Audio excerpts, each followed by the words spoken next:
اللہ اس گناہ کو نہیں بخشے گا کہ کسی کو اس کا شریک بنایا جائے، اور اس کے سوا اور گناہ جس کو چاہے گا بخش دے گا، اور جس نے اللہ کے ساتھ شریک بنایا تو بے شک وہ رستے سے دور جا پڑا۔ یہ لوگ اللہ کے سوا جو پرستش کرتے ہیں تو کچھ دیویوں کی، اور پکارتے بھی ہیں تو شیطان سرکش ہی کو،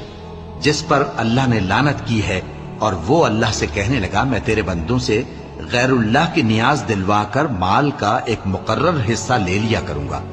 اور ان کو گمراہ کرتا اور انہیں امیدیں دلاتا رہوں گا، اور یہ سکھاتا رہوں گا کہ جانوروں کے کان چیرتے رہیں، اور انہیں سمجھاتا رہوں گا تو وہ اللہ کی بنائی ہوئی صورتوں کو بگاڑتے رہیں گے۔